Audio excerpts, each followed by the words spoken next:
Emergency విధించినటువంటి ఒక చీకటి రోజు 25 జూన్ మన చరిత్ర పుటల్లో ఒక బ్లాక్ డే.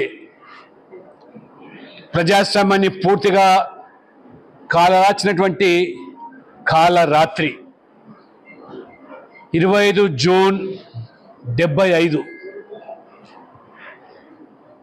25 జూను 75 అంటే దాదాపు 50 సంవత్సరాలు.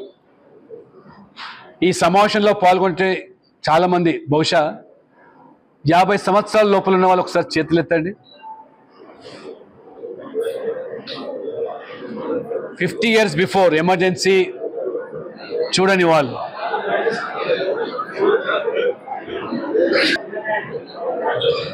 ఎమర్జెన్సీ వాళ్ళు మాత్రమే ఆ చీకటి రోజును కాలరాత్రిని,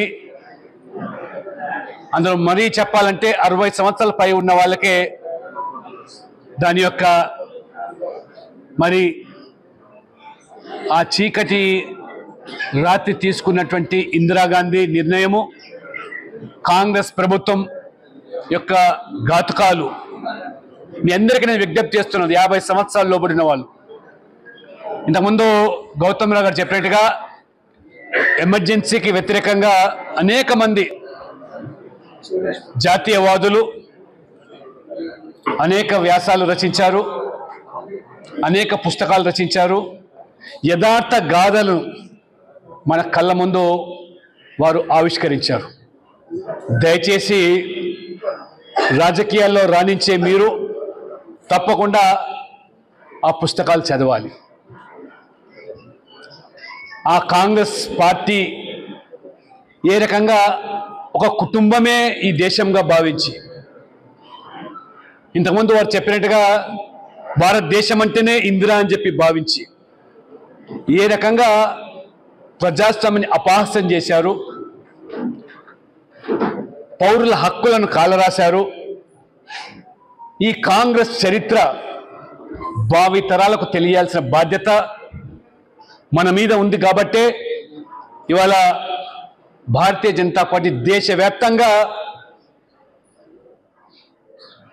మారుమూల ప్రాంతాల్లో సైతం కూడా ప్రతి జిల్లా కేంద్రంలో విధిగా ఈ ఎమర్జెన్సీ, ఈ యొక్క బ్లాక్ డేను ఎమర్జెన్సీ వ్యతిరేక దినోత్సవంగా జరుపుకుంటూ ఆనాటి యథార్థ గాథలను ఈనాటి తరానికి తెలియజేస్తూ ఈ దేశం కోసం పాటుపడేటువంటి యువతకు స్ఫూర్తి నింపే విధంగా ఈ దేశం కోసం పాటుపడేటువంటి ఆ బాధితులను మనం సన్మానించుకొని సత్కరించుకొని ఇది ఒక బాధ్యతగా చెప్పడానికే తీసుకున్న కార్యక్రమంలో భాగంగానే ఇవాళ హైదరాబాదు, సికింద్రాబాద్ జిల్లాలో ఏర్పాటు చేసినటువంటి ఈ యొక్క ఎమర్జెన్సీ వ్యతిరేక దినం.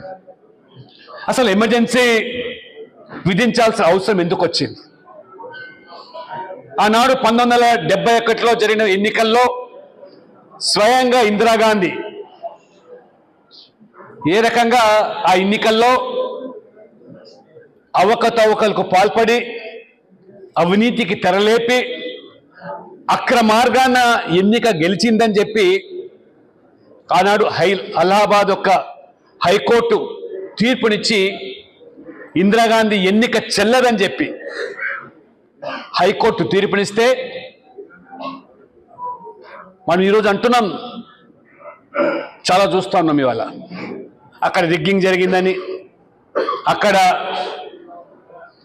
దొంగ ఓట్లు వేశారని, తప్పుడు లెక్కలు చూపించారని ఏదైతే ఇవాళ మనం వాదిస్తున్నామో ఆనాడు దానికి బీజం వేసింది ఇందిరాగాంధీ అనే విషయం ఈరోజు మనం తెలుసుకోవాల్సిన అవసరం ఉంది. ఎన్నికల్లో గెలవడానికి ఎన్ని అడ్డదారులు దొక్కింది, ఎంత అవినీతికి పాల్పడింది, అక్రమాలకు పాల్పడింది, ఎన్నిక చెల్లదు అని చెప్పే పరిస్థితి హైకోర్టు తీర్పునిచ్చిందంటే ఆ హైకోర్టు తీర్పును బేఖాతరు చేస్తూ ఇందిరాగాంధీ అధికారాన్ని వదులుకోకుండా ఇవాళ ఏ రాహుల్ గాంధీ, మల్లికార్జున్ ఖర్గే కాంగ్రెస్ నాయకులు రాజ్యాంగం గురించి, ప్రజాస్వామ్యం గురించి వారు మాట్లాడుతూ ఉంటే దెయ్యాలు వేదాలు వల్లించినట్టుగా ఉన్నది.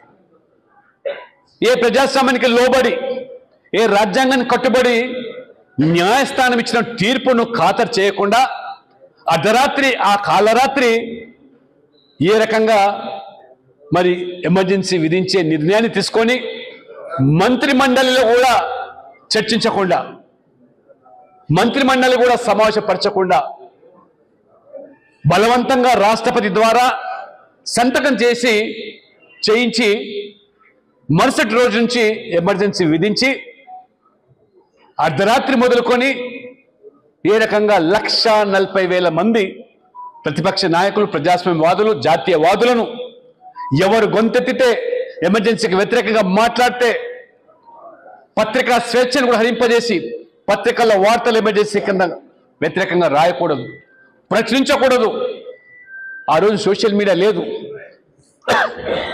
ఏ ఒక్క మరి ప్రింటింగ్ ప్రెస్ కూడా, పాంప్లెట్స్ కూడా ప్రింట్ చేయడానికి లేదు. ఇటువంటి చట్టాలు తీసుకొచ్చిన మీరు ఇవాళ మాట్లాడుతున్నారు. నరేంద్ర మోడీ గారు మూడోసారి గెలిస్తే ఎన్నికలే ఉండవని, నరేంద్ర మోడీ గారు మూడోసారి ప్రధానమంత్రి అయితే ప్రజాస్వామ్యం ఉండదని, మొత్తం రాజ్యాంగానే మార్చేస్తారని ఏ రకంగా మీరు మన ఎన్నికల్లో తప్పుడు ప్రచారం చేసి ప్రజల్లో విష బీజాలు నాటి కొద్ది మేరకు మీరు అక్కడక్కడ సఫలీకృతం కావచ్చు. లేని వార్తలను సృష్టించి ఫేక్ వీడియోలను తయారు చేసి రిజర్వేషన్లు ఎత్తేస్తారని ప్రొఫెసర్ కోదండరామ్ గారిని నియమించుకొని ఆ ఉద్యమం శాంతియుతంగా ఏ రకంగా ఇదే కాంగ్రెస్ పార్టీ తెలంగాణ ప్రకటనలో జాప్యం చేస్తే 1,200 మంది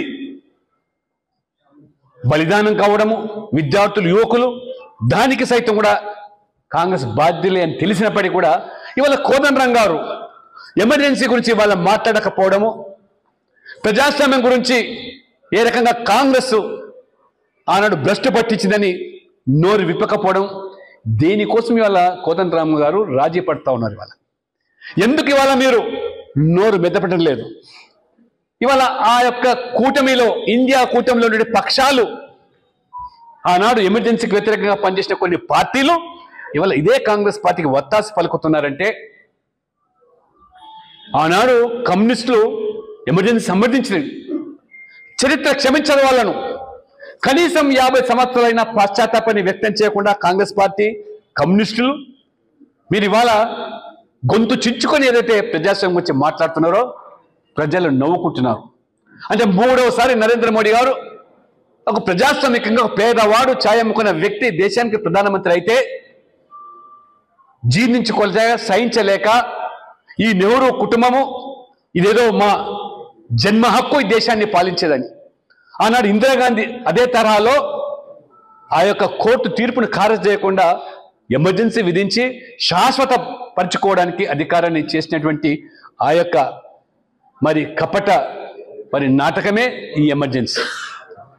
కానీ ఈరోజు కాంగ్రెస్ మరి ప్రజాస్వామ్యాన్ని కూనీ చేసిన మీరు, రాజ్యాంగాన్ని పూర్తిగా దానికి తూట్లు పొడిచి ఏ రకంగా మీరు అపహాస్యం చేసిన మీరు రాజ్యాంగం గురించి మాట్లాడుతున్నారు, రిజర్వేషన్లు ఎత్తేస్తారని చెప్పి మాట్లాడుతున్నారు. అసలు కనీసం మీకు అసలు మానవత్వం ఉందా? అసలు అది నోరా, లేకపోతే మరి తాటాక అర్థం కాకుండా ఉన్నాయి. మోదీ గారు 10 సంవత్సరాల్లో ఏ ఒక్క వర్గం రిజర్వేషన్లు ఇవాళ తొలగించారు. పైపెచ్చు అదనంగా రిజర్వేషన్లు ఇచ్చినటువంటి ప్రభుత్వం మోదీ ప్రభుత్వం. మహిళలకు అసాధ్యమనుకున్నటువంటి ఆ రిజర్వేషన్ చట్టసభలో కల్పించింది నరేంద్ర మోడీ గారు 33%. అది సోనియా గాంధీ మహిళ అధ్యక్షురాలు అయినప్పటికీ, పార్టీకి యూపీఏ చైర్పర్సన్ అయినప్పటికీ, 10 సంవత్సరాలు మీరు ప్రభుత్వాలు ఉన్నప్పటికీ నీకు మనసు రాలేదు.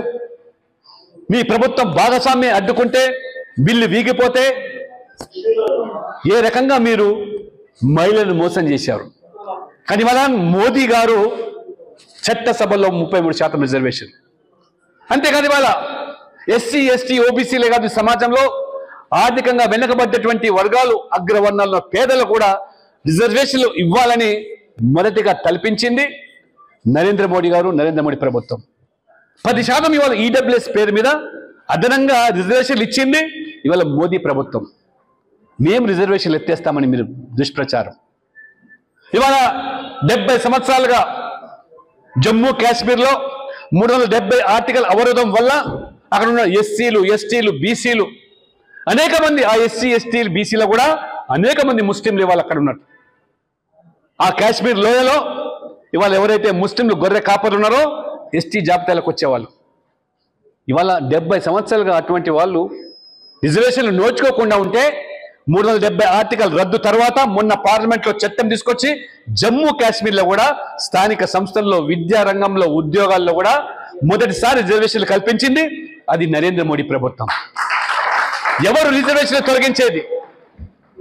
ఎవరు రిజర్వేషన్లు అదనంగా ఇస్తున్నది? ఈ సమాజం ఆలోచన చేస్తూ ఉన్నది ఇవాళ. కానీ మీరు ఇవాళ కేవలం ఒక కుటుంబం కోసం, ఒక కుటుంబాన్ని, ఈ దేశం యొక్క మొత్తం అధికారాన్ని అప్పగించేదానికి ఒక బానిసలుగా మీరు ఏ రకంగా ఆ రోజు వత్తాసు పలికారు.